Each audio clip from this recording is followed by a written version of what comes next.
Yeah.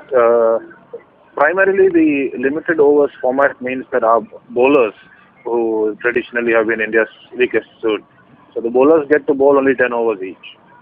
And the fact that now there are two new balls, the fact that there is reasonable skill. It's not like India's bowlers are not skilled enough. It's just that they are struggling because many of them are new to international cricket. So they are struggling to maintain their intensity for, say, 90 overs for the duration of a day's play in Test match. Whereas here the overs are compressed, and since you have two new balls and there is scope for swing, somebody like a Bhuvaneshwar Kumar invariably ends up getting one or two early wickets. And whereas in Test cricket you have to get people out, in one-day cricket sometimes batsmen can make mistakes in trying to force the pace. So, so India's bowling looks a little more potent than it actually is when it comes to one-day cricket. Obviously the strength is batting. So, and in the last few years India have shown that they are capable of chasing down any target. So, which also means that the pressure on the opposition is a little more because they don't know which target is safe against India. We just spoke about Australia now. When Australia was in India 1.5 years back, twice they made 350, and both times India won comfortably. We had superb opening stands from Dhawan and Rohit Sharma, and then Kohli made hundreds in both the games. So, 350 was not safe. At no stage did 350 look safe. So Australia know that they have a fight on their hands. That while India may not be the best test side going, but they are a very, very dangerous one-day side. Their best hope lies in getting early wickets and get into the Indian middle order, put them under pressure. But if India get off to a start, then I don't think Australia or any country in the world is safe. Yeah.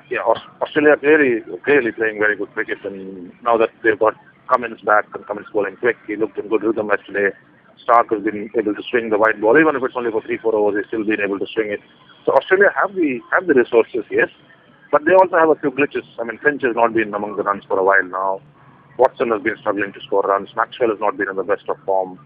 Bailey has not been scoring a lot of runs. So they're sort of heavily dependent on the batting, especially on Warner and Smith, who are the guys who tormented India in the Test match series. So Australia know that they are in for a fight. They have obviously the superior bowling, but they are so wary of the Indian batting that sometimes they might reassess the target that they have to set because they've been at the receiving end of two 350 run chases. It won't be easy for them. I mean, they clearly are the better balanced side, but don't take India for it. Actually, there are two different sort of situations. If you look at Mohit and Dhaval Kulkarni, neither of them is in the World Cup 15. Basically, they are here to sort of as reinforcements for the tri-series squad. They might get to play now that Ishant and Jadeja are definitely rolled out of the first game against Australia tomorrow. And basically, I think these two guys are the first in line as replacements should something go wrong in the bowling attack during the World Cup. If somebody picks up an injury, or if Ishant or Jadeja does not recover from their respective injuries, and these are the guys who will be the first in line to replace them. But I think to start with, at least, India will try and field the bowling combination, the bowlers that will definitely figure in the World Cup. For instance, Umesh, for instance, Bhuvaneshwar, Mohammad Shami. These are your first choice bowlers.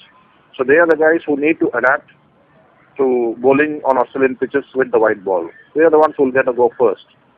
And then, depending on how Ishant and Jadeja pull up over the next 3 or 4 days, then Mohit or Dhaval Kulkarni might come in the picture. Basically, now they are here as reinforcements, and if the workload on the primary fast bowlers becomes a little more, if they are a little lethargic and struggling a little bit for rhythm or for rest, then these guys will come in and play.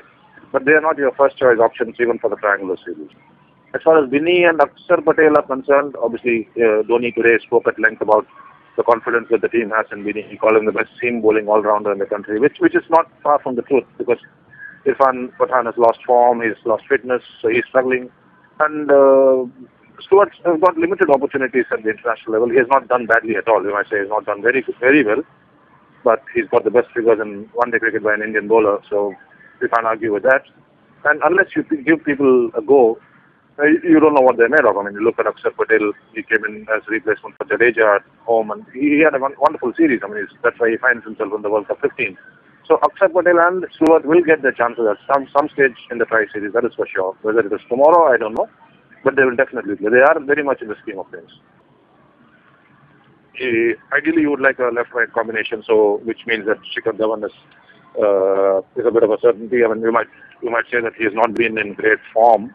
Yes, he's not been in great form in Test cricket, but if you look at his one-day record in the last sort of 6 months, which is what this tournament is, so and he's been in phenomenal form. Even at home before he was rested against Sri Lanka, he made 100 and two scores in excess of 50, which is why he was rested. And Rohit, after he recovered from injury, came back in. He made a double 100. So it's a very nice headache to have at the top of the order. I think because India will go for the left-right combination, Dhawan is a certainty to start with. The choice then comes down to between Rohit and Rahane. And when you have somebody in the squad who's got 2 double hundreds in one-day cricket in the last 14 months, I think it's slightly difficult to overlook them. So I would go with Dhawan and Rohit at the top of the order and Rahane batting in the middle order.